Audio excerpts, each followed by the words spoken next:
This example of proactivity doesn't belong to a human being.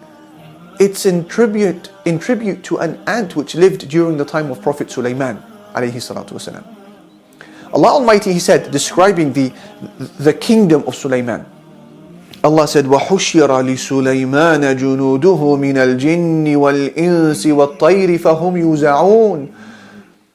Allah said that the soldiers of Sulaiman were assembled for him, soldiers from the jinn and men and birds, all gathered for him, and they were marching in rows. Can you imagine this type of kingdom, dear brothers and sisters? This was not normal prophethood.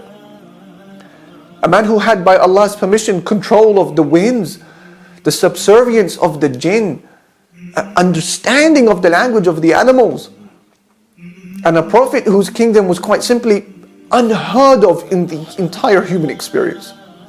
This is who Sulaiman was.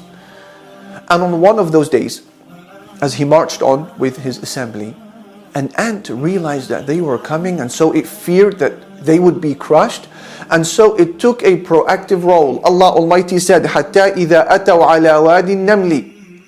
When they finally arrived at the valley of the ants, قَالَتْ نَمْلَةٌ, an ant said, يَا أَيُّهَا النَّمْلُ, O ants, أُدْخُلُوا مَسَاكِنَكُمْ, enter your homes. لَا يَحْطِمَنَّكُمْ سُلَيْمَانُ وَجُنُودُهُ وَهُمْ لَا يَشْعُرُونَ. Lest you may be crushed by Sulaiman and his people or his soldiers without them realizing. Now think about it. This ant could easily have taken to a corner to save itself. No, but it decided to do more. Prophet Sulaiman therefore would hear the words of this ant, and as a result, the entire community of ants would be saved. Why? Because of the proactive role that was played by just one of those ants. A story which you and I would have never noticed, by the way. Yeah, we would have never known that this story ever happened had the Quran not documented it for us to recite.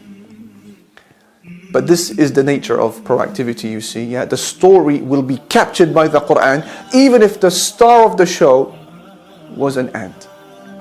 Proactivity is dear to Allah. So how can you belittle yourself?